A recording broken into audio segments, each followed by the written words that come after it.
과거 민주당의 친일 프레임으로 성과에서 봤어요. 근데 그 당시에 소부장의 고리였는데 민주당의 대일 강경 모두가 당시에 국민의 여론에 호응을 얻었던 거는 일본이 우리한테 먼저 선제 공격을 한 거잖아요. 그렇지. 수출 규제 뭐 이러면서. 네, 수출 규제라는 공격을 했고 우리 국민들 입장에서 뭐야? 그러니까 당연히 반대급부로 우리도 더 세게 나가라는 자연스러운 흐름이 있었는데 지금은 일본이 우리한테 뭔가 공격을 한 건 없어요. 그냥 삼국이 합의해서 같이 군사훈련 합동을 한 거지. 그럼 이 약간 민주당의 프레임이 좀 생뚱맞다라고 국민들이 여길 수 있고 또 여권으로서는 이게 민주당에 다시 토착 왜곡 프레임을 불러올 수 있어요. 민주당이 한동안 이런 친일적 발언을 하는 그 여권 의원들한테 토착 왜구라는 발언을 했었잖아요. 근데 이게 민주당의 강성 지지층들한테는 소구력이 있을 수 있지만 중도 무당층한테는 과도한 프레임이다. 너무 강경한 프레임이다. 저들은 적이 아니다. 우리는 같이 해야 돼. 경쟁자지. 적으로 상정하면 어떠한 협상도 할 수 없어. 정치가 소멸되는 거야. 라는 인식이 강한데 그런 거에 대한 피로도도 불러낼 수 있거든요. 여권 입장에서는. 그래서 정진석 비대위원장이나 국민의힘이 이거에 지금 대대적인 화력을 집중하면서 이재명 대표랑 민주당을 공격하고 있다. 라고 보는 게 맞는 것 같습니다. 그럼 정부적으로는 옳고 그름 떠나서 유불리로서는 민주당한테 좀 불리가 작용할 거다? 네. 정치권 저희 이제 국회 반장들이나 전문가들은 좀 그렇게 보는 게 강하고 가령 만약에 이재명 대표가 낙탄 사고를 조금 더 메시지를 부각시켰으면 차라리 그게 나았다. 가령 지금 우리가 얘기하는 것처럼 이건 지금 갑론을박이 있잖아요. 근데 낙탄 사고는 이거는 절대 일어나면 안 되는 일인 거잖아요. 그리고 더 잘 아시겠지만 킬체인의 핵심이에요. 저쪽이 쏘면 우리가 쏴야 되는데. 저는 미사일 사고는 날 수는 있지만 이것을 제때 공개하지 않아서 주민 불안감 고조시킨 게 조금 문제였다고 생각을 하긴 하는데 말씀하신 대로 공격 포인트는 될 수 있죠. 네. 여러 가지 면에서 낙탄 사고는 되게 큰 문제였는데 그건 쓱 넘어가고 약간 아쉬운 측면이 있다. 김태현의 정치쇼. 주말에 있었던 핵심 뉴스를 싹싹싹 끌어서 탈탈탈 털어내는 월요일 코너 뉴스 싹쓸이 시간이 돌아왔고요. 세 번 모셨습니다. 목돈연구소의 정철친 소장, 중앙일보의 박현주 기자, 그리고 오늘의 스페셜 게스트 시사저널의 김종일 국회반장 모셨습니다. 안녕하세요. 안녕하세요. 안녕하십니까. 이영희님, 휴일에도 열일하시는 분들 최고입니다 하셨는데 이게 시사 프로가 휴일이 없습니다. 대신 좋은 게 하나 있어요. 음악 프로는 주말에도 생방하는데 하는 경우는 있는데 저희는 주말 안 합니다. 생방. 왜냐면 별 뉴스가 없으니까. 근데 요즘 같아서는 뭐 토요일 일도 해도 되고 하는 게 워낙 주말에 막 뭐가 터지는 것들이 많아가지고 그죠? 예, 그런 생각도 드는데 제가 갑자기 이 얘기하니까 밖에서 제작진들이 깜짝 놀랐는데 막 주말에도 하자고 막 이러면서 주말에 하면 힘들죠. 주말에 좀 쉬어야 됩니다. 오늘 저 첫 번째 소식은 요거 북한 얘기인데 박 기자. 네. 올해 밤에 쏜 거는 처음이에요? 밤에? 예, 거의 근래 들어서 처음인데 어제 그러니까 9일 새벽 1시 48분에 SRBM 단거리 탄도미사일을 한 발 쏘고 10분 간격으로 또 한 발 쐈어요. 이렇게 두 발을 쐈는데 재원 자체는 초대형 방사포라서 그렇게 재원은 방사포란 얘기구나. 추정이 돼서 그렇게 위협적이진 않는데 일단 심야 발사라는 게 올해 들어서도 처음이고 근래 굉장히 없었어요. 왜냐하면 뭐 과거에 트럼프 대통령과 그 김정은 위원장이 말폭탄 주고받던 2017년 이럴 때 워싱턴에 낮 시간을 노려가지고 ICBM을 막 시험 발사한 적은 있고 뭐 19년에도 한번 방사포를 심야에 발사한 적 있지만 정말 최근 뭐 1, 2년 새해는 굉장히 이례적인 일이거든요. 그러니까 지난 보름간 7차례 단거리 탄도미사일을 다양한 장소에서 다양한 시간대에 쏘면서 우리가 이만큼 자유자재로 언제 어디서든 할 수 있다. 꼭 시험 발사장이 아니라 그냥 일반 지형에서도 할 수 있다. 이런 거를 굉장히 강조하는 걸로 보이고 또 하나는 우리 그 군 낙탄 사고 있었잖아요. 현무2 미사일에 원래 그 북한의 IRBM 중거리 탄도미사일 도발에 대응해서 우리가 에이테킴스 4발 쏘고 현무 1발 쐈는데 이 현무 1발은 비정상 비행하다가 이제 민가에서 700m 떨어진 군부대 내 골프장에 떨어졌단 말이에요. 이 시간이 딱 한 새벽 1시쯤이에요. 그러니까 어제 1시 40분 맞습니다. 1시 40분에 이렇게 쏜 거는 당시에 이제 너희들은 실패를 했지만 우리는 이렇게 심야에도 보란 듯이 성공한다라는 자신들의 미사일의 우월성을 강조하는 차원 아니냐라는 분석도 있고 이 분석에도 굉장히 무게가 실려요. 최근 북한의 도발을 보면 우리가 하는 거에 따라서 약간 거울처럼 맞춤형으로 도발을 하는 그런 패턴이 보이거든요. 그러니까 충분히 낙탄 사고 의식을 하고 이 시간을 골랐을 수 있다고 봅니다. 네네 보여줘 깠어. 요거 예, 맞습니다. 자, 근데 오늘이 노동당 창건일이면은 북한 입장에서는 최고의 행사인 날이잖아요. 예전 같으면 맞아요. 열병식도 하고 뭐 이런 날인데 예. 오늘 북한의 움직임이나 동향은 어떻게 전망하세요? 열병식 한답니까? 그래서 오늘이 그 10월 10일 쌍십절. 네. 북한은 또 당국가니까 노동당 창건인이라 굉장히 중요한 날인데 열병식 준비 동향은 보이지가 않아요. 그 북한 같은 경우에는 이렇게 5년, 10년으로 꺾어지는 주기에 보통 크게 행사를 열거든요. 그러니까 2020년에 열병식 열었고 네. 지난해에는 그냥 우리로 치면 방산엑스포 같은 국방발전 박람회 열었고 네. 올해는 이제 동향은 보이지가 않는데 열병식 준비 동향은 원래 북한이 이제 오늘 있었던 일 내일 보도하곤 하니까 쌍십절 10월 10일 노동당 창건일 맞아서 한 것이 내일 보도가 될 텐데 근데 이미 나올 만한 메시지는 다 나온 게 오늘 새벽 6시부터 계속 속보 쏟아졌거든요. 네. 왜냐하면 지난 보름간 7차례 했던 북한의 그 미사일 발사를 김정은 위원장이 직접 참관을 하고 우리가 지금 막 계속 언론에 보도됐던 IRBM 이런 거 쏘아 올리는 거 보는 김정은 위원장의 뒷모습, 군인들 격려하는 모습 이런 게 오늘 노동신문에 대거 다 실렸어요. 오늘요? 예, 그동안 그러면서- 뭐 김정은 모습 안 보인다 막 이런 보도도 있었는데. 예, 30일 가까이 이제 계속 자맹을 이어가다가 오늘 딱 보도가 나온 건데 그러니까 쉽게 얘기하면 오늘 30일 동안 라이브로 안 나오다가 맞습니다. 과거 30일까 한 번에 저 기사 내보내는 맞아요. 거구나. 예, 그 지난달에 이제 구구절 그 정권 수립 기념일 구구절이 있었는데 구구절부터 오늘 30절까지 계속 자맹하다가 나왔는데 발언 자체가 작전인가? 예, 좀 굉장히 위협적이에요. 일단 지난달 25일부터 지난 9일까지 이 보름 동안 계속 소나기 도발이 있었잖아요. 이 도발 당시에 인민군 전술핵 운용부대 이 핵 운용부대를 자기가 이렇게 훈련을 참관했다는 이야기를 하는 거 굉장히 이례적이거든요. 랑 뭐 전술핵 운용부대, 장거리 포병부대, 공군 비행대 훈련에 이제 김정은 위원장이 직접 참관을 했다고 밝히면서 이제 우리는 핵 전투무력과 전쟁 억제력이 완전히 준비된 상태다. 예, 완전히 작전 반응 능력과 핵 정황 대응 태세가 고도로 견지하고 있다 이렇게 이야기를 하면서 우리는 적들 과 대화할 필요도 없다라고 했는데 이게 작년이랑 비교해보면 굉장히 달라진 게 작년 뭐라 작년 쌍십절에는 우리의 적은 미국도 남한도 아니다. 전쟁 그 자체다라고 김정은 위원장 본인 입으로 이야기를 했어요. 네. 그래서 일부 약간 진보적 성향의 전문가분들은 이게 김정은식 평화선언이다. 우리가 적이 아니라고 한다. 네. 까지도 했는데 네. 불과 1년 뒤 쌍십절 그러니까 그 쌍십절 그러니까에 나온 이 보도에서는 우리는 적들과 대화할 필요도 없고 우리의 뭐 핵무력은 완전히 완성된 상태다. 이런 식으로 이야기를 하는 겁니다. 예, 그래서 아무래도 핵전쟁 위험성은 굉장히 높아지는 것 같고요. 어떻게 보면 조금 푸틴 따라한다는 느낌도 들어요. 그러니까 푸틴이 예, 우크라이나 전쟁 이제 우크라이나 침공을 시작을 하면서 핵무력 경계 태세를 강화하겠다고 하면서 그 이후로 계속 워딩이 핵 마치 할 수 있을 것처럼 호주머니에 핵카드를 넣어놓고서 이제 만지작거리는 그런 모양새를 보였는데 지금 김정은 위원장 하는 거 보면 지난달 초에 아예 핵무력을 법제화시켜서 우리 선제 타격할 수 있다는 것을 자신들의 법에 박은 다음에 계속 관련해서 워딩을 그 수위를 높여가는 거거든요. 그래서 이게 좀 저는 심상치 않은데 예, 과연 핵실험까지 이어질지는 좀 지켜봐야 할 것 같기는 합니다. 어떻게 보세요? 핵실험 할 것 같아요? 안 할 것 같아요? 그래서 방금 그 김종대 전 의원님 나와서 이제 아무래도 그 기술적인 수요가 있으니까 이렇게 전술핵 운용 부대를 아예 가동을 시켰다는 건 핵실험까지 가겠다는 뜻이라고 이야기를 해주셨는데 저는 그것도 분명히 일리가 있다고 생각을 하고 또 다른 의견을 한번 소개시켜 드리자면 북한이 지금까지 6차례 핵실험을 했잖아요.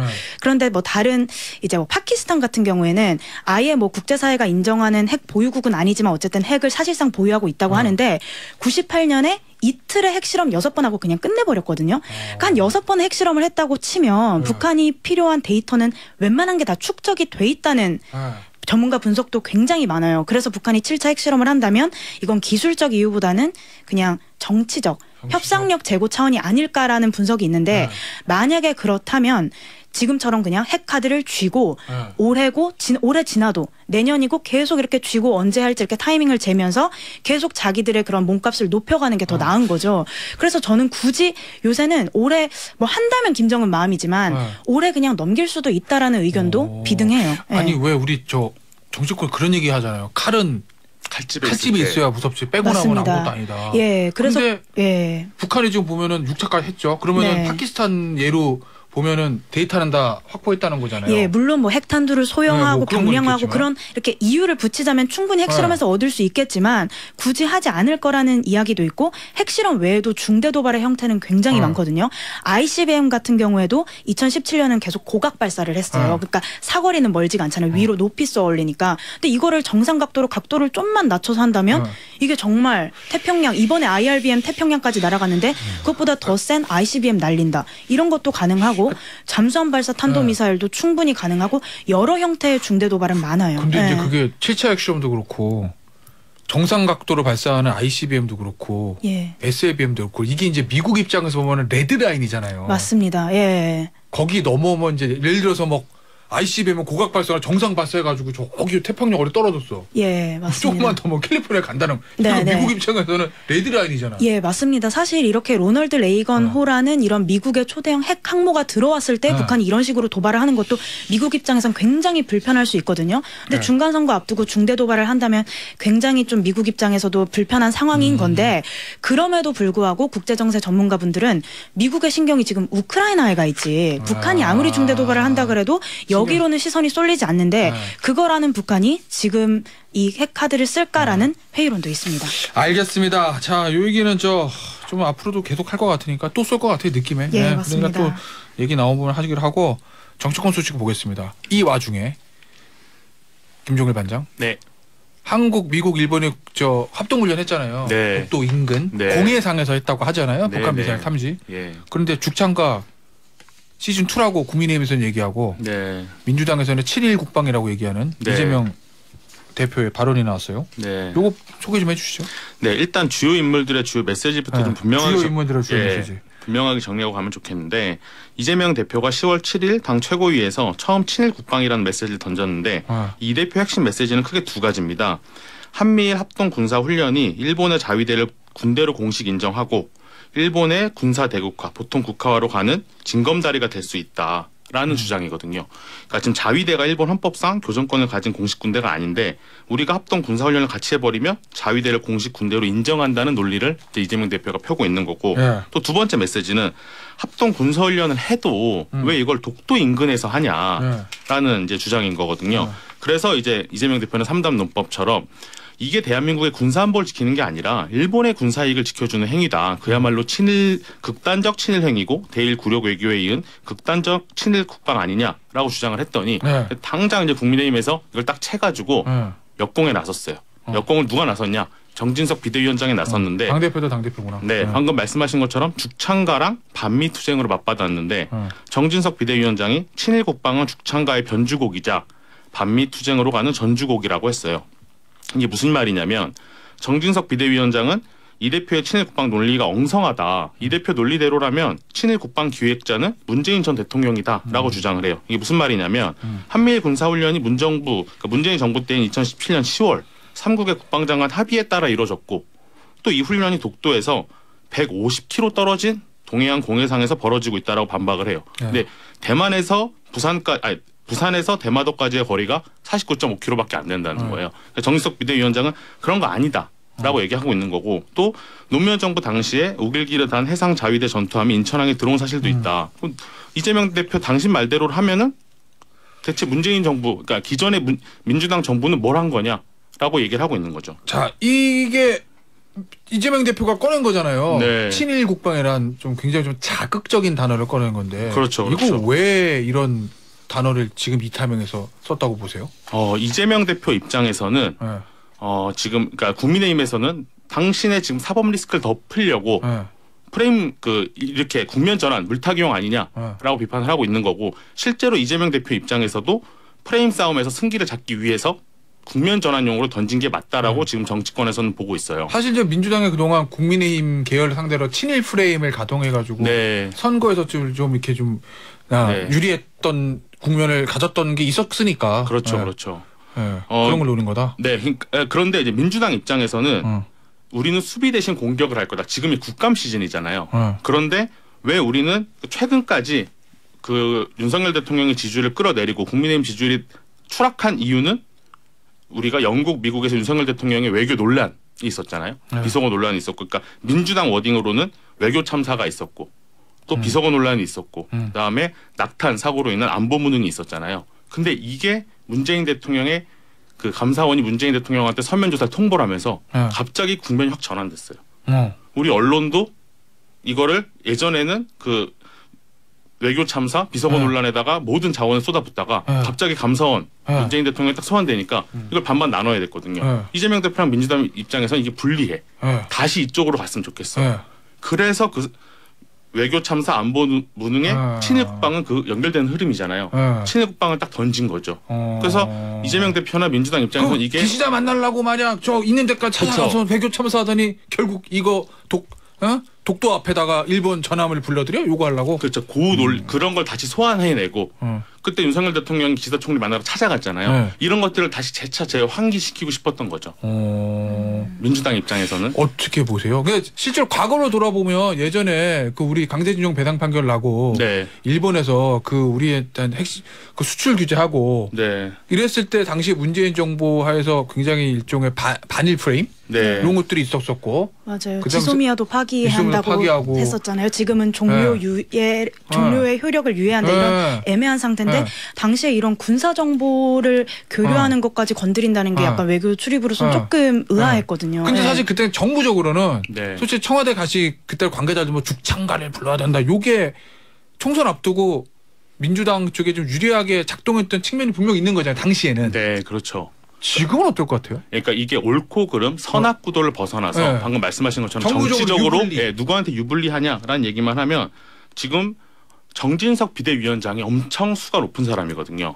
근데 그분이 왜 이재명 대표 이 워딩을 딱 잡아채서 요걸 고리로 국민의힘에서 메시지 화력을 집중하고 있냐라고 보면 이걸로 분명히 역공을 할 수 있다. 우리가 되치기를 할 수 있다라는 뜻인데 제 생각엔 세 가지 이유가 있다라고 생각하는데 일단 대외적 여건이 민주당한테 유리하지 않아요. 우리가 방금 앞서 살펴본 것처럼 지금 북한의 도발, 이 위협은 실질적으로 우리 국민들이 매일 목도하는 거잖아요. 매일 아침에 뉴스를 보고 또 쐈네. 네, 또 쐈네. 이러고 방금 우리가 얘기했던 것처럼 북한의 핵실험이 과연 있을까 없을까 되게 예측하잖아요. 그러니까 국민들은 지금 물 샐 틈 없는 안보 이슈에 조금 더 시선이 가고 신뢰를 보낼 가능성이 높고 또 아까 말씀 주셨던 것처럼 과거 민주당이 친일 프레임으로 효과를 성과에서 봤어요. 근데 그 당시에 소부장의 고리였는데 민주당의 대일 강경 모두가 당시에 국민의 여론에 호응을 얻었던 거는 일본이 우리한테 먼저 선제 공격을 한 거잖아요. 그렇지. 수출 규제 이러면서. 네, 수출 규제라는 공격을 했고 우리 국민들 입장에서 뭐야? 그러니까 당연히 반대급부로 우리도 더 세게 나가라는 자연스러운 흐름이 있었는데 지금은 일본이 우리한테 뭔가 공격을 한 건 없어요. 그냥 삼국이 합의해서 같이 군사훈련 합동을 한 거지. 그럼 이 약간 민주당의 프레임이 좀 생뚱맞다라고 국민들이 여길 수 있고 또 여권으로서는 이게 민주당에 다시 토착 외국 프레임을 불러올 수 있어요. 민주당이 한동안 그 이런 친일적 발언을 하는 그 여권 의원들한테 토착 외구라는 발언을 했었잖아요. 근데 이게 민주당의 강성 지지층들한테는 소구력이 있을 수 있지만 중도 무당층한테는 과도한 프레임이다. 너무 강경한 프레임이다. 저들은 적이 아니다. 우리는 같이 해야 돼. 경쟁자지. 적으로 상정하면 어떠한 협상도 할 수 없어. 정치가 소멸되는 거야. 라는 인식이 강한데 그런 거에 대한 피로도도 불러낼 수 있거든요. 여권 입장에서는. 그래서 정진석 비대위원장이나 국민의힘이 이거에 지금 대대적인 화력을 집중하면서 이재명 대표랑 민주당 공격하고 있다. 라고 보는 게 맞는 것 같습니다. 그럼 정부적으로는 옳고 그름 떠나서 유불리로서는 민주당한테 좀 불리가 작용할 거다? 네. 정치권 저희 이제 국회 반장들이나 전문가들은 좀 그렇게 보는 게 강하고 가령 만약에 이재명 대표가 낙탄 사고를 조금 더 메시지를 부각시켰으면 차라리 그게 나았다. 가령 지금 우리가 얘기하는 것처럼 이건 지금 감론을박이 있잖아요. 근데 낙탄 사고는 이거는 절대 일어나면 안 되는 일인 거잖아요. 그리고 더 잘 아시겠지만 킬체인의 핵심이에요. 저쪽이 쏘면 우리가 쏴야 되는데. 저는 미사일 사고는 날 수는 있지만 이것을 제때 공개하지 않아서 주민 불안감 고조시킨 게 조금 문제였다고 생각을 하긴 하는데 말씀하신 대로 공격 포인트는 될 수 있죠. 네. 여러 가지 면에서 낙탄 사고는 되게 큰 문제였는데 그건 쓱 넘어가고 약간 아쉬운 측면이 있다. 알겠습니다. 요 얘기를 여기서 마무리하고 반도체 얘기 하다가 4부에서 계속 하죠. 정 소장. 근데 이제 경제 얘기 좀 해보죠. 그러니까 경제 얘기를 자연스럽게 넘어가려면요. 지금 이재명 대표가 할 프레임은 친일 프레임이 아니라 경제 프레임입니다. 지금 왜 경제라는 블루오션을 윤석열 대통령도 그렇고 이재명 대표도 놔두는지 모르겠어요. 공공연하게 이런 투자 카페 가보면 공매도 금지할 사람 이재명 대표밖에 없다. 이런 의견들 나오거든요. 그러니까 이재명 대표 자기가 할 큰 이점이 있는데 왜 지금 친일 국방으로 갔는지를 잘 모르겠어요. 여기를 가야 되는데 경제를. 알겠습니다. 네. 잠시 쉬었다가 사부에서 경제 얘기 좀 해보죠. 자, 경제 얘기 좀 해보죠. 네. 정 소장, 내가 지금 일주일 동안 네. 진짜 궁금했던 거 있어요. 네. 미국, 중국 반도체 싸우면 누가 이겨요? 나 진짜 질문 진짜 초등학교 학생 같아. 싸우면 누가 이겨? 5년 전만 해도 미국이 이기는데요. 지금은 솔직히 모르겠습니다. 그래요? 왜냐하면 지금 중국만 있는 게 아니거든요. 중러 팀이 있는 거고. 거기 러시아가 뭐 반도체 만들 수 있나? 반도체는 아니지만 우회적으로 도와주죠. 조금 이따 설명한 원유 원자재 같은 것도 있고요. 여기에 사우디까지 가서 했기 때문에 미국 팀이 지금 반도체 이야기를 하지만은 근본적으로 5년 전에 미국과는 완전히 달라요. 뭐 그거는 하고 또 유럽, 일본도 요번에는 잘 못 도와주고 있고요. 그래서 일단 내용부터 설명해 드리면 미국이 과거 트럼프 행정부터 썼던 중국의 반도체 산업 규제를 또 쓴 거예요. 그게 뭐냐면 반도체라는 건 우리가 만들죠. 근데 만들려면 장비가 필요하잖아요. 미국 원천 기술이 있어야 되고. 네, 원천 기술이 있어야 되고. 가령 반도체 장비 같은 경우에는 뭐 어플라이드 머티리얼스라든가 램 리서치가 한 30% 40%를 차지해요. 그러니까 반도체 장비가 없으면 반도체를 못 만들잖아요. 근데 그게 미국 거잖아요. 그래서 이번에 나온 것은 미국의 기술이 들어간 것에 한해서는 뭐 몇 가지 있습니다. 그 단 쌓는 거 같은 경우 낸드 플래시는 128단 더 쌓는 거는 우리 거 쓰면 안 돼. 뭐 로직 칩이라든가 뭐 14호는 밑으로는 또 안 돼. 그러면 무슨 일이 생기느냐. 심지어 우리나라도 시안에 들어가 있는 삼성전자도 업그레이드를 하려면은 반도체 장비를 수입해야 돼요. 허가 받아야 된다는 거. 그러니까 허가인데 안 되는 거죠. 예. 그렇다면은 일단은 중국은 죽일 수가 있으나 지금 미국이 해놓은 정책은 산업을 죽이는 거고요. 또 하나가 시장을 죽이는 거거든요. 중국이라는 중국이 대응 카드가 나올 테니까 100%. 그럼 미국도 죽거든요. 근데 중국에 대응 카드가 있어요? 반도체 만들 수가 없는데? 만들 수가 없지만은 지금 요번에도 당장. 보세요. 그렇게 트럼프가 밟았는데도 어떤 식으로 몰랐는데 장비 빼돌려서 왔죠. 그다음에 기술 인력도 빼돌려서 와가지고 뭐 7나노까지 만들어요. 그러니까 이게 겉으로 힘들 뿐이지 한번 그런 식으로 하겠다, 널티하게 하겠다라고 하면 또 하는 게 중국입니다. 근데 반면에 시장을 갖고 있기 때문에 저는 이번에 바이든 대통령이 시기가 그렇게 적절하진 않다고 봤어요. 이번에 반도체 죽이기라는 것들이 특히 또 반도체 산업 자체가 일종의 좀 조정기로 들어가고 있거든요. 뭐 내년 상반기 이후까지. 예. 근데 지금 중국이 뭐 드론이나 뭐 감시 이런 거예요. CCTV 이런 거 세계 최강이라면서요. 안면 인식 기술. 홍채 인식이라든가. 그런 거 다 반도체 들어가는 거고 AI도 많이 하잖아요, 중국이. 이제 그거에는 당장 브레이크 걸릴 수밖에 없잖아요. 속도는 조절할 수 있으나 그러니까 그 사이에 미국은 격차를 벌리겠다 뭐. 그게 작전이기도 한데요. 확실히 죽여야 되거든요. 이런 전쟁. 미국 입장에서는. 늘 그 싸움에서는 완전히 아웃시켜야 됩니다. 이런 큰 어떤 수장끼리의 싸움.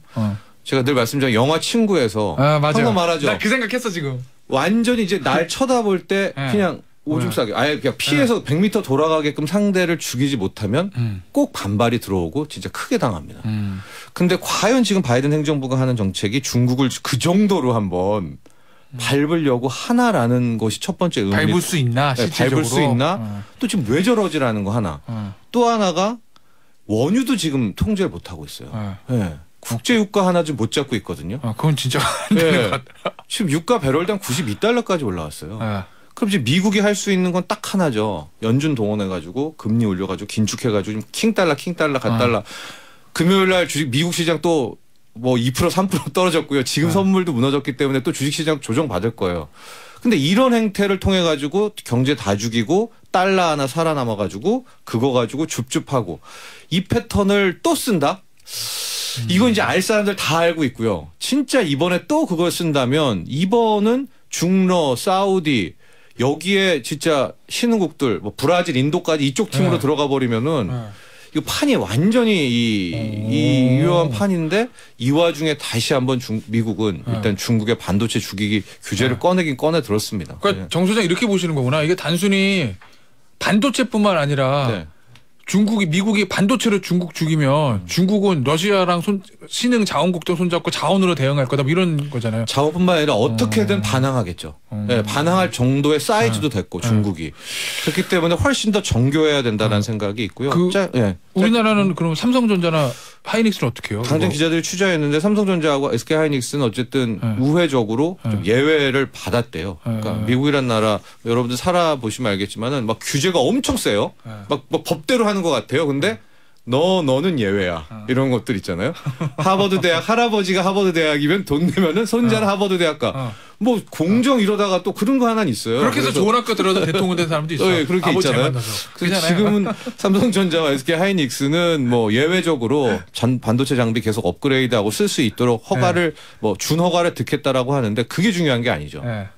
결국 우리도 반도체 만드는 거 누가 사줘야 되는데 중국이 이제 시장이 없다기보다는 어떤 태클을 가할지 모르는 거고요. 당장 중국에서는 미국이 이성을 잃었다. 지금 이렇게 논평을 하고 있어요. 제가 얼마 전에 어떤 기사 봤더니 뭐 일부 전문가 예측 그러면서 삼성전자한테 오히려 좋을 수 있다. 왜? 그랬더니 결국 TSMC가 대만이고 중국과는 관계가 있을 수밖에 없잖아요. 그래서 미국이 TSMC를 배제하고 삼성 키워줄 거다. 그래서 삼성이 장기적으로 좋을 수 있다. 뭐 이런 예측도 있던데 맞아요?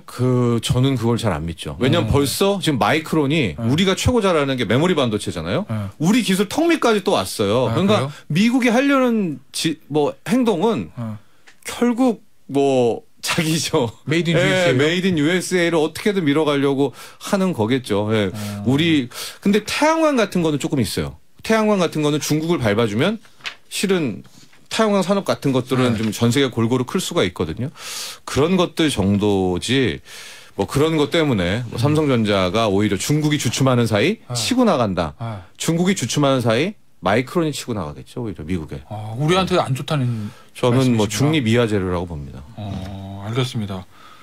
앞서 잠시 얘기하셨는데 그 얘기 짧게 좀 짚어볼게요. 오펙 감산. 오펙 플러스구나. 요거 감산. 미국의 통제가 안 먹히는 거죠, 그러면? 안 먹힙니다. 그럼 기름값 더 오르겠네요? 더 오르죠. 영화 클리셰 중에 요즘 이제는 너무 많이 나오는 거예요. 이제 전쟁이다. 뭐 싸울 때마다 그 수작이 말하잖아요. 이제 전쟁이다. 그런 거 있잖아요. 이제 전쟁이고요. 또 하나는 이제 오징어 게임에서 나왔던 말.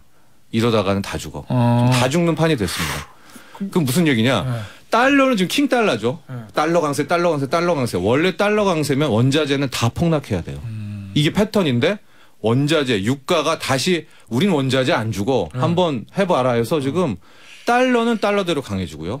원자재, 특히 원유가 별을 다 92달러, 100달러 향해 가죠. 원래 둘 중에 하나가 뜨면 하나가 죽잖아요. 죽어야 되죠. 그러니까 이번에는 전면전이고 전면전의 끝은 한 명이 꺾여야 됩니다. 그게 중러가 완전히 무너지든 그래서 유가가 다시 막 50달러, 30달러 떨어지든 이번 킹달러가 이쯤에서 야 내가 좀 할게 꼬리를 내리든인데 현재로서는 지금 킹달러가 한 90점, 85점인데 15점이거든요. 그러나 이쪽 팀도 지금 중러, 사우디, 브라질, 인도 이 팀도 5년 전은 아니기 때문에 이 사이에 우리, 한국, 뭐 일본 이런 나라들이 피해보는 거죠. 자, 오늘 요 경제 얘기 여기서 마무리하고 마지막 정치 이슈 좀 볼게요. 이준석 전 대표가 지난주 그 목요일, 금요일, 목요일이군요. 소송에서 졌잖아요. 그리고 나서 첫 번째 메시지를 냈는데 이거 뭐예요? 무슨 말이에요? 이거 물령방동 정중여사? 사자성어 썼네. 네, 이준석 전 대표가 고사성어를 쓰는 걸 좋아하잖아요. 이순신 장군께서 옥포해전을 앞두고 회의 군사들에게 전한 말이라고 해요. 경거망동하지 말고 신중하게 행동하라라는 뜻인데 핵심 포인트는 크게 세 가지라고 읽혀요. 그러니까 일각에서 거론되는 신당 창당론의 선을 그었다. 이준석 전 대표가 이미 그 창당 경험이 실패한 적이 있잖아요. 바미당에 이제 바른미래당 트라우마가 있죠. 그래서 당시 어려운 상황을 겪어봤기 때문에 신당 창당보다는 당내에서 활로를 모색할 것이다라는 게 이제 첫 번째 관측이고요. 두 번째는 탈당 금지를 말했어요. 그럼 이게 뭘 뜻하는 거냐라고 본인에 하면 따르는 당원들한테 얘기하는 건가요? 예, 그렇죠. 다음 전당대회에서 영향력을 행사할 것이다, 발휘할 것이다라는 건데. 국민의힘 당원 중에서 지금 이 전 대표에게 우호적인 당원이 적지 않잖아요. 특히 특정 세대. 이준석 하면 뭐죠? 이대남이잖아요. 그러니까 이 전 대표가 영향력을 발휘할 수 있어서 여기서 두 가지 시나리오가 가동되는데 차기 전대에서 이 전 대표가 유승민 전 의원과 연대해서 비윤 세력 결집에 나선다라는 시나리오가 있고요. 이 과정에서 이 전 대표 영향력이 재확인되면 전략공천 등 행태로 이제 차기 총선에 출마의 길이 열릴 수도 있잖아요. 이렇게 활로를 모색하는 방법이 있고 또 거꾸로는 이제 매운맛 강한맛 이준석인데 이 전 대표가 차기 전대에서 특정인이나 특정 세력의 낙선 운동을 한다. 그러니까 당내에서 지금 취재를 해보면 이 전 대표가 당선은 못 되더라도 혹은 누구를 밀어서 되게는 못하더라도 특정인의 낙선을 끌어낼 만한 영역을 갖췄다라는 분위기도 상당하거든요. 지금 저기 전당대 후보군들이 이준석 전 대표 갖고 다 사이가 안 좋은 사람이라서 누구를 낙선 운동을 할지 그게 궁금. 누가 하나 사이 좋은 사람이 없어서 지금. 저희가 또 알아보면 되고 또 이 전 대표가 여기서 또 신중하게 행동하라라고 얘기한 거잖아요. 기다리면 기회가 온다는 뜻이에요. 지금 대통령이나 국민의힘 지지율 모두 좋지 않잖아요. 또 쉽게 반등도 어려울 것 같은데 만약에 윤석열 대통령 지지율이 지금 내년에도 지금처럼 지지부진하면 탈당 요구에 직면할 수 있잖아요. 총선 앞두고. 그렇죠. 이게 포인트죠. 그렇게 되면 반대급부로 혹은 대안으로 이 전 대표한테 기회 혹은 반전이나 반등의 시간이 올 수 있거든요. 그러니까 야 탈당하지 마. 지금은 기다려. 그러면서 이제 이준석 대표가 지금 전 대표가 책 출간 한다고 하잖아요. 그리고 지지자들을 위한 온오프라인 플랫폼 구성한다고 하잖아요. 그 홍준표 전 그 대구시장처럼 이런 식으로 당 내에서 활로를 모색할 것이다. 라는 게 대체적인 관측인 거죠. 알겠습니다. 뭐 정치는 생물이라고 하니까 뭐 어떻게 되는지 한치 앞을 모르는 게 한국 정치 아니겠어요? 좀 지켜보시죠. 오늘 뉴스 싹쓸이 시간은 여기서 마무리하도록 할게요. 지금까지 김반장, 정소장, 박 기자였습니다. 감사합니다. 감사합니다. 감사합니다.